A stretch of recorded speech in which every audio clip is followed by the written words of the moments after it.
it's me again. I'm going to continue reading from my book, The 1900s. Okay, here goes. Roosevelt scores a victory again. Roosevelt's policies built a coalition of progressive and conservative-minded voters which assured his election in his own right in 1904. He has skillfully used patronage and his progressive policies, achieved mainly by executive action, had not challenged congressional conservatives. Nor did Roosevelt try to take on the old guard at the Chicago Convention in June. He accepted a harmless platform which dwelt on past achievements and the convention chose him by acclamation. The Democrats, having lost with Bryan twice, turned to Orm B. Parker, who as Chief Justice of New York had upheld labor's rights to the clothes shop and the state's right to limit hours of work. Despite his liberal record, party leaders presented him as a safe conservative, and his acceptance of the gold standard as firmly and irrecoverably established bolstered such a view. The effort to present a candidate more conservative than Roosevelt proved a futile gesture for the party which had twice nominated Bryan. Despite Roosevelt's trust-busting proclivities, most businessmen, according to New York Sun, preferred the impulsive candidate of the party of which the business interests regard as permanently and dangerously impulsive. Even J.P. Morgan and E.H. Harriman contributed handsomely to Roosevelt's campaign chest. Parker made little headway with his charge that businessmen expected favors in return. In invincible popularity plus the sheer force of personality swept Roosevelt to an impressive victory by a popular margin of 7.6 million to 5.1 million. Parker carried only the solid south of the former Confederacy. Blah, I don't know why that was so hard for me to say. And two border states, Kentucky and Maryland. It was a great personal triumph for Roosevelt. Amid the excitement of election night, he announced that he would not run again, a statement he later had reason to regret.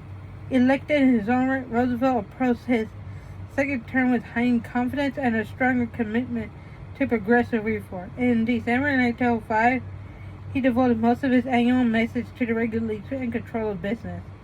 This understandably irked many of his corporate contributors. Says steel baron Henry Frick, "We bought the son of a bitch and then he did not stay put." The independent-minded Roosevelt took aim at the railroads first, and it was with reference to railroads that his demands most nearly approached success. Railroads took priority, but a growing movement for the regulation of meat packaged food processors and makers of drugs and patent medicines reached fruition.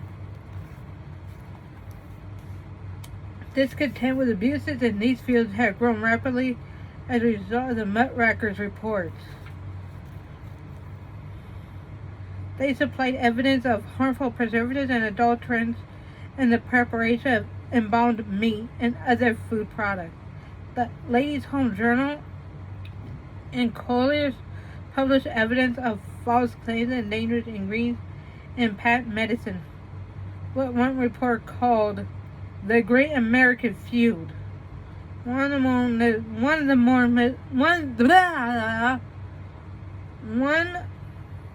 the more notorious nostrums.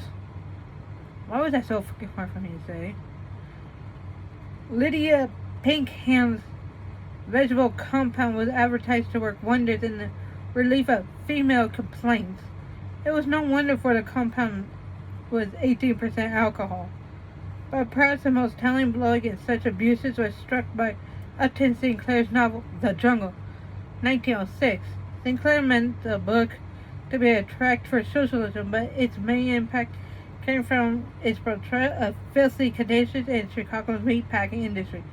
It was too dark in these storage places to see well, but a man could run his hand over these piles of meat and sweep off handfuls of the dry dung of rats.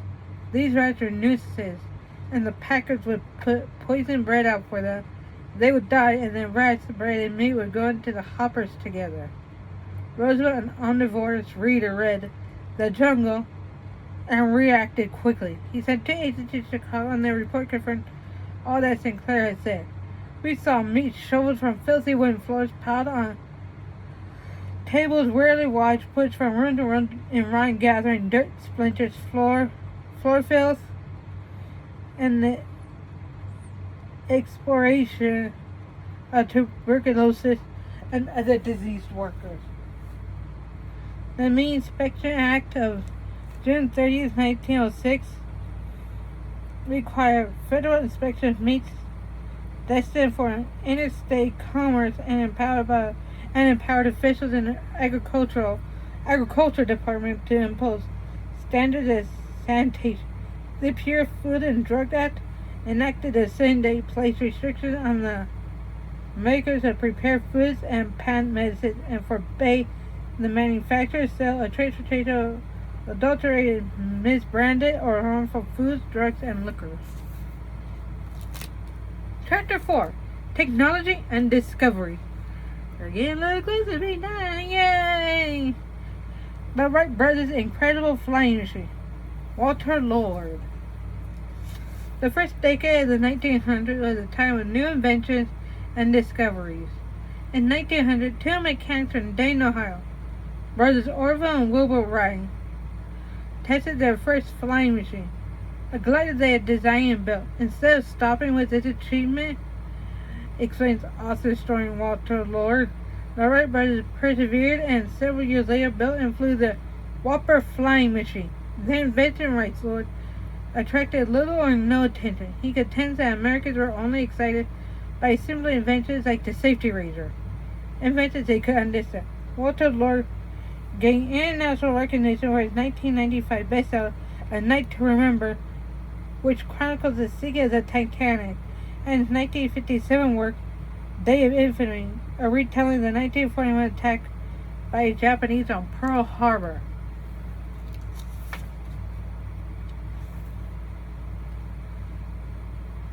With the whole nation absorbed in the drama, actually, I'm going to stop there. Please rate, comment, and subscribe down below. And if you're on TikTok, please like and follow me. And I now have a Patreon. So if you want to know the username for that, comment down below because I don't want to give it out. And don't forget to buy my stuff on eBay and Mercari. Okay? Bye.